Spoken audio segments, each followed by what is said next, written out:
Hi, it's Pat Gillis here, and welcome to 28 in 28.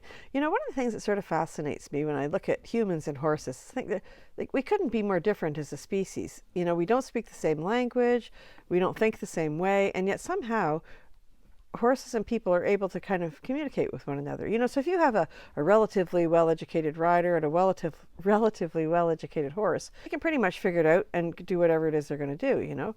And if you have a really well-educated horse and a really well-educated rider, it gets like magical. It almost looks like the rider just thinks it and the horse does it. And that's an amazing thing. But one of the things that's almost, well, equally as amazing at least, is when you think about complete beginner riders. And if we're still going to think of it in terms of using it like speaking a foreign language, the beginner rider has a pretty thick accent. And yet somehow these very special horses that I call school horses are able to understand that, and they're able to kind of give it a go. I find that so amazing. And not all horses can do that.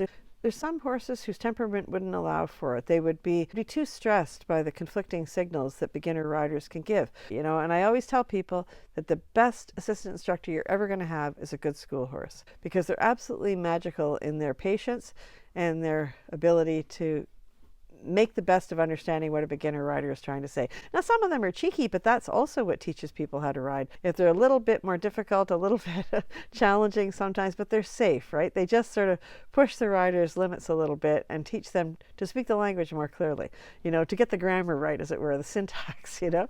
And I always chastise people who say things like, oh, don't worry, it's only a school horse.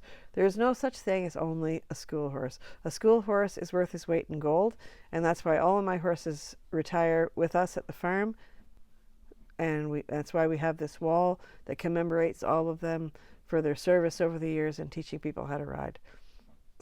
The school horse is an amazing creature and worthy of everyone's respect, because that's where everybody starts. Remember to thank your horse, and we'll talk to you soon.